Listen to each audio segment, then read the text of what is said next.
number 5 at Ascot. It's Perth at race number 10 for our Singapore viewers. It's over the 1400 metres and a really tough race to separate a lot of these runners because we've got some horses that their top end form is very strong, and I speak of a horse like Pret Batir, but not running at that stage at the moment. So you have to balance up their potential with some horses that are in really good form like Fizima Wizard and also Mudlow, which finally broke through last start as well. So one of the harder races to try and find a winner, but we'll start with a replay of a last start winner, and that was number 8 Dendy. There was a lot of talk about this horse in its first campaign. It's come back this campaign with 2 victories. We'll take a look at that last one now. Now Pike pulls Dendy to the middle of the track at the 250, and Palace Cat the leader more than a length. Big Caroline looking the danger to it. Miss Kebab on the rail. Here's Miss Kitwe. Down the outside comes Dendy. Palace Cat at the 100. Big Caroline stride for stride. Big Caroline, and now here comes Dendy. Dendy right over the top. Grabs really them good in run the by shadow. Dendy there, getting the job done later, just winning by under a length. And the start before, it beat Card Night by over a length, which has come out and won since as well. So the form lines for Dendy are holding up. Jason Brown will take the ride from barrier 5 with the 55.5 kilos. And with the speed in the race, you'd expect Dendy to be running on strongly and certainly playing a part in this race. Now, William Pike did ride Dendy to victory last start. He is riding Fizima Wizard. You look at its last 5 runs, victory, 2nd, 4th, 3rd and 3rd. It is in career best form at the moment. Some of the horses it's beaten at Liberty Rise, these types, that is Saturday company. And I think it's a big lean that William Pike has decided to go with this galloper. It's had 2 attempts at the track and distance for a 3rd as well. And it's just really been impressing the way that it's been attacking the line. Outside of those, Pret Batir, as I mentioned, its top end form is sensational. If it returns to that, it will be very hard to beat. But the recent runs behind Paddy's Flat and Distant Memory have been very disappointing. Still carries a 58 kilos here, so I need to see some improvement.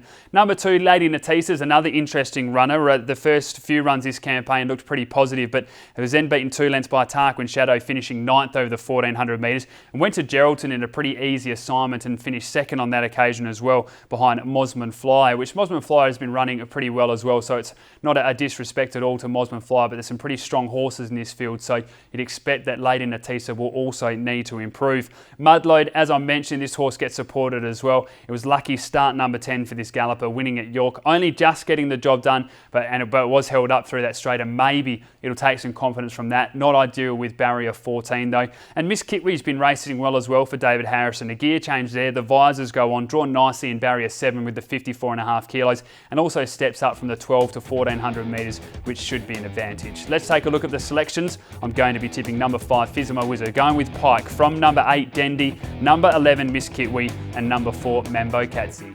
Race number 6 at Ascot, it's Perth. Race number 12 for our Singapore viewers. It's over the 2200 metres. And again, a lot of these runners have been going up against each other in recent times. And Quite Regal, it's a horse that Adam Durant hasn't hidden his opinion of for a while. He believed that this horse was going to be running in a Perth Cup this year, but it just hasn't gone to plan. He expected this horse to be dominating in grades like this. And last start, it finally did that, getting a victory. And we'll take a look at that performance now. Kick clear at the 300 by 2 lengths to Boutique. Down the outside, Quite Regal though. On the inside, Gracie May at the 200. She's running on empty. Here comes Quite Regal though, gathering it up with Boutique, the middle, Magic Nino and Flying Force further back running on. But Quite Regal hits the lead though, close to home from Boutique. It'll be too good. It's come from the back to win it. A good performance there by Quite Regal. But William Pike mentioned after the race that this horse still had a length and a half up its sleeve, and it may need it in this race. Winning by under a length there, now goes up 1.5 kilos and then goes to barrier 14 as well. So Quite Regal will get back, which I think suits. We saw that last start, and will be able to run on strongly. And for mine, is probably still the horse to beat, especially if we do see progression. Outside of those, Fleeting Glance, a very good performance at last start at Geraldton. This horse was wide throughout, pulling its head madly. Jerry Noski had her hands full the entire way, but it still ran on strongly to able to win over the 1900 metres. It does give some weight to Meg's Currency, though, 6 kilos in the end for just a 2-length victory. So it will be hard to see Fleeting Glance get the job done, but drawn nicely in barrier 2. Kansas is one that I think can again pop up in your top 4. Now, this galloper was a winner 4 starts ago in this grade, carrying the 57 kilos. It's gone up to 59 in the end, but now drops back to 58. The big positive here, drawn in barrier 1, so should get a pretty nice trip and has been very consistent.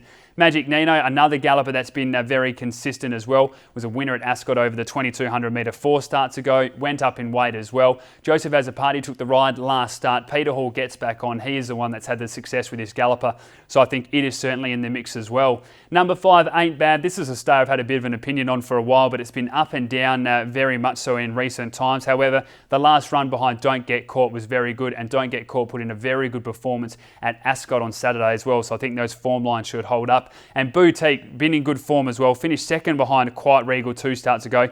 Had a forgive run last start, was beaten 2.5 lengths, but returned with a bit of a heat illness, almost like a heat stroke in the end. So you can put a line through that run, and if you go then the start before, second behind Quite Regal, now with a weight advantage as well, it is certainly in this race. Let's take a look at the selections. I'm going to be tipping number 2, Quite Regal, from number 8, Boutique, number 5, Ain't Bad, and number 3, Kansas.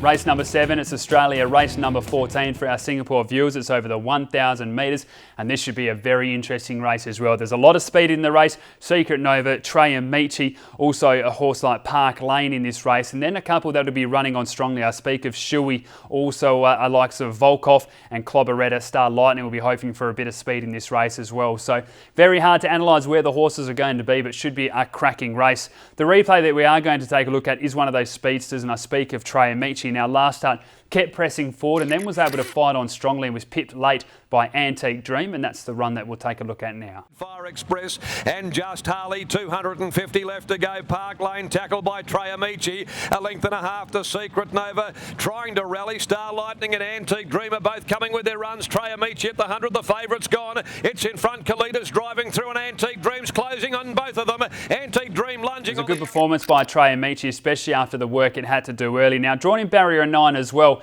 It'll have to still do a little bit to get across, but a lot of the speed is outside of it. So I think Trey Amici can get into a nice spot, and that fighting effort that we saw certainly makes it a contender. Secret Nova, look, this horse had its best, is again one to beat, but it has had 11 career starts for 6 seconds, 2 victories, has never won at the track in distance, has had 3 attempts for 2 seconds as well. Drawn nicely, maybe it just needed that last start run. Jake Casey to ride, so the 57 kilos. Silver Magic Ships is another interesting runner. We haven't seen this galloper go around since July, so it comes in without a trial. Whether Lindsay Smith is just very confident or they just want to see it go around, we'll wait and see. But Paul Harvey takes a ride from barrier 1 with the 57 kilos. Vonus had some very good form at last campaign as well, especially at Belmont.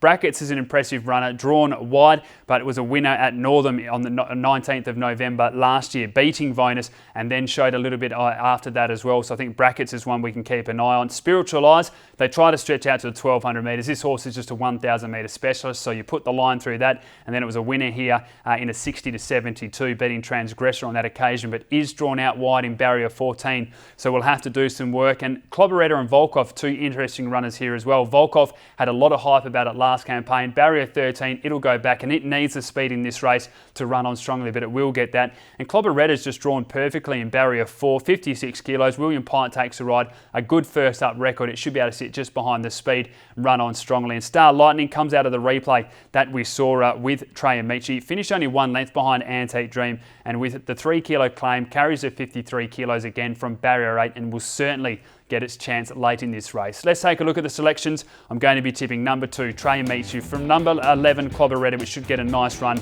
Number 12, Star Lightning, it'll be attacking the line strongly. And number 5, Silver Magic Ships, 2, 11, 12 and 5. Final race of the day, it is Perth, race number 16 for our Singapore viewers. It's over the 1,100 metres, and last start, a horse that I have a little bit of time for was too good at Geraldton, and that was Dark Rhythm for Adam Durant. Now, this horse has some good form lines behind Sky Rhythm and Spiritual Eyes, which was in the previous race as well. So it is going to be very hard to beat in this race, and we certainly saw that in the performance where it won at Geraldton last start, and that's the replay that we're looking at now. To the straight, 450 metres to go. Our Saxon Flower is just in front. Dark Rhythm has got a beautiful run though, right along the inside, through the middle, and Vitalism's coming through along the inside, but it's Dark Rhythm, the leader from Solitary Miss. Vitalism trying to come through. The leader, Dark Rhythm. Vitalism trying hard, but Dark Rhythm's in front. Dark Rhythm beat Vitalism. Really good performance there by Dark Rhythm. As one at the distance, I know that Adam Durant has a pretty high opinion of this galloper as well. So from that run at Geraldton, the confidence should be high, and I can see no reason why that horse can't come out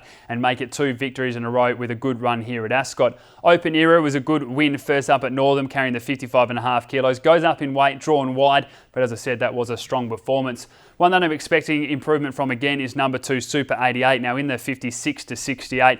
Carried the 57.5 kilos, carries the same now because Jordan Turner takes the ride and drops in grade. The only question mark here is the 1100 metres. Had 2 attempts at the distance for that 1 second, but drawn nicely in barrier 1. I think this is the biggest risk to the favourite in this race, number 2, Super 88. And Master Winks was an impressive last start winner as well. Got the job done by nose over Card Night, which, as I mentioned earlier on in the program, came out and won since. So those form lines holding up barrier 11, you'd expect that this horse can cross or maybe take a little bit of a sit back and try and use a turn of foot late in this race. Let's take a look at selections for the final race. I'm going with number 5, Dark Rhythm, from number 2, Super 88. Number 4, Good Morning, which trialled well and does have good first up form. And number 7, Master Wicks, 5, 2, 4 and 7. Well, that brings us to the end of another edition of Box Seat. So it's time now to take a look at the best bets. And I'm going to be selecting race 2, number 1, My Greek Boy. Is drawn wide, but I really like the way to tap the line. I think the 1200 metres is ideal. And race 3, number 10, Dark Love. Been expecting a little bit from this galloper,